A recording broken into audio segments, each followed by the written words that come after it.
രണ്ടാം ഘട്ട പരീക്ഷയുടെ ക്വസ്റ്റ്യൻ ആൻഡ് ആൻസേഴ്സ് ആണ്. ഫസ്റ്റ് ക്വസ്റ്റ്യൻ, താഴെ കൊടുത്തിരിക്കുന്ന പ്രസ്താവനകളിൽ ശരിയായതേത്? ഇവിടെ ശരിയായിട്ടുള്ളത് 4ഉം ശരിയാണ്. അതായത് നാണു ആശാനെ അയ്യാസ്വാമിക്ക് പരിചയപ്പെടുത്തിയത് ചട്ടമ്പിസ്വാമിയാണ്.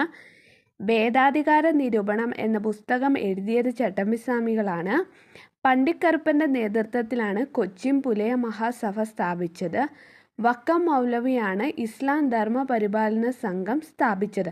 നാണു ആശാനെ അയ്യാസ്വാമിക്ക് പരിചയപ്പെടുത്തിയ ചട്ടമ്പിസ്വാമികളാണ്. വേദാധികാര നിരൂപണം എഴുതിയത് ചട്ടമ്പിസ്വാമികളാണ്. പണ്ഡിറ്റ് കറുപ്പൻ്റെ നേതൃത്വത്തിൽ കൊച്ചിൻ പുലയ മഹാസഭ സ്ഥാപിച്ചത് പണ്ഡിറ്റ് കറുപ്പൻ്റെ നേതൃത്വത്തിലാണ്. വക്കം മൗലവിയാണ് ഇസ്ലാം ധർമ്മ പരിപാലന സംഘം സ്ഥാപിച്ചത്. അടുത്ത ക്വസ്റ്റ്യൻ, ചേരുംപടി ചേർക്കുക. മരുതം എന്ന് പറയുന്നത് തണ്ണീർത്തട കൃഷിയാണ്. പാല എന്ന് പറയുന്നത് കൊള്ളയടിക്കുന്നു. മുല്ലൈ എന്ന് പറയുന്നത് മൃഗസംരക്ഷണം. നെയ്തൽ എന്ന് പറയുന്നത് ഉപ്പ് നിർമ്മാണം. മരുതം തണ്ണീർത്തട കൃഷി, പാല കൊള്ളയടിക്കുന്നു, മുല്ലൈ മൃഗസംരക്ഷണം, നെയ്തൽ ഉപ്പ് നിർമ്മാണം. അടുത്ത ക്വസ്റ്റ്യൻ, ഇംഗ്ലീഷുകാരില്ലാത്ത ഇംഗ്ലീഷ് ഭരണം എന്നാണ് രാഷ്ട്രീയ സ്വരാജ് അർത്ഥമാക്കുന്നത്? ആരാണിത് വാദിച്ചത്? ആൻസർ ഗാന്ധിജി. അടുത്ത ക്വസ്റ്റ്യൻ ആൻസർ ഇല്ല. അടുത്തത്, താഴെ പറയുന്നവയെ ഏതൊക്കെ സംഘടനകളെയാണ് അടിയന്തരാവസ്ഥ കാലത്ത് നിരോധിച്ചിരിക്കുന്നത്? മുകളിൽ പറഞ്ഞവയല്ല. അതായത് ജമാഅത്ത് ഇസ്ലാമി, RSS, ആനന്ദ് മാർഗ്, മാവോയിസ്റ്റ്, ഇവയെല്ലാം സംഘടനകളാണ് അടിയന്തരാവസ്ഥ കാലത്ത് നിരോധിച്ചത്. അടുത്ത ക്വസ്റ്റ്യൻ എന്ന് പറയുന്നത്,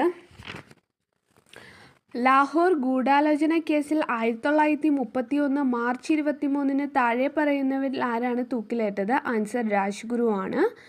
ഇന്ത്യ ഗാന്ധിജിക്ക് ശേഷം എന്ന പുസ്തകം എഴുതിയത് ആരാണ്? രാമചന്ദ്ര ഗുഹയാണ്.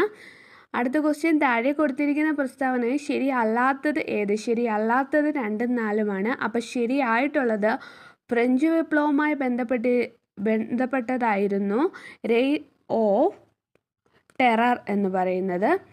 അതേകൂട്ട് തന്നെ 1688 ഇംഗ്ലണ്ടിൽ മഹത്തായ വിപ്ലവം നടന്നു. ആരാണ് ഛത്തീസ്ഗഡ് മുഖ്യമന്ത്രി? വിഷ്ണുദേവ് സായിയാണ്. ഇന്ത്യയിൽ ഏറ്റവും കൂടുതൽ വനങ്ങളുള്ള പ്രദേശം താഴെ പറയുന്ന ഏതാണ്? പെൻസുലാർ പീഠഭൂമിയും കുന്നുകളും. പെൻസുലാർ പീഠഭൂമിയും കുന്നുകളുമാണ് ഇന്ത്യയിൽ ഏറ്റവും കൂടുതൽ വനങ്ങളുള്ള പ്രദേശം. അതേപോലെ തന്നെ പ്രസ്താവന ശരിയായിട്ടുള്ളവ ഫ്രഞ്ച് വിപ്ലവവുമായി ബന്ധപ്പെട്ടതായിരുന്നു.